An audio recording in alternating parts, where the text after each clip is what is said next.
महाबली भीम ने साक्षात माता महालक्ष्मी के सामने विवाह का प्रस्ताव रख दिया। महाभारत के सबसे शक्तिशाली योद्धा ने यह दुस्साहस किया था, लेकिन बदले में देवी ने एक ऐसी असंभव शर्त रखी जिसके कारण आज भी एक नदी पर बना बांध अधूरा पड़ा है। आखिर क्या थी वो शर्त? इस कहानी की शुरुआत होती है महाराष्ट्र के कोल्हापुर से। यह वही पवित्र स्थान है जहां माता सती के त्रिनेत्र गिरे थे, इसलिए यह एक जागृत शक्तिपीठ है। यह मंदिर इतना शक्तिशाली है कि खुद छत्रपति शिवाजी महाराज भी हर युद्ध पर जाने से पहले अपनी भवानी तलवार लेकर यहाँ आशीर्वाद लेने आते थे। लेकिन एक दिन ऐसा आया जब कोल्हापुर वाली माता महालक्ष्मी को अपना वो सोने का मंदिर छोड़ना पड़ा और वो वहां से 500 किलोमीटर दूर एक सुनसान जंगल में आ गईं। इसके पीछे की वजह बहुत बड़ी थी। उस समय गुजरात और महाराष्ट्र के बॉर्डर पर कुछ असुरों ने आतंक मचा रखा था। वो वहां के गरीब आदिवासियों को बहुत परेशान कर रहे थे। अपने भक्तों का दुख माता से देखा नहीं गया। उन्हें बहुत गुस्सा आया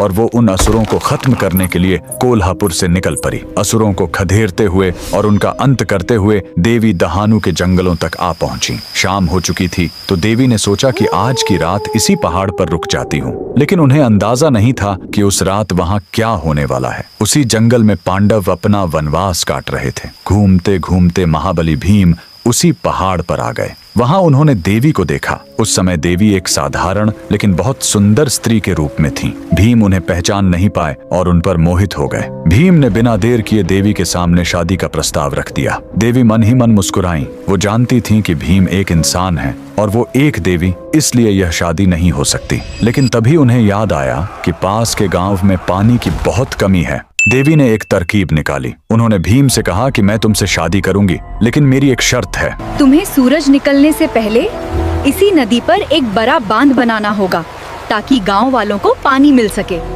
भीम ने शर्त मान ली। वो अपनी ताकत से बड़े बड़े चट्टान उखाड़कर नदी में फेंकने लगे। भीम इतनी तेजी से काम कर रहे थे कि रात खत्म होने से पहले ही बांध लगभग बन गया था। देवी को लगा कि अब तो भीम शर्त जीत जाएंगे। तब देवी ने एक लीला रची। वो खुद एक मुर्गा बन गई और अंधेरे में ही जोर से बांग दे दी।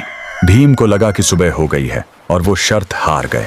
गुस्से में उन्होंने हाथ में उठाया हुआ आखिरी पत्थर वहीं पटक दिया और वहां से चले गए। वो अधूरा बांध आज भी वहां मौजूद है, जिसे भीम बांध कहा जाता है। और माता महालक्ष्मी अपने भक्तों की रक्षा के लिए हमेशा के लिए उसी पहाड़ पर एक पत्थर के रूप में बस गईं।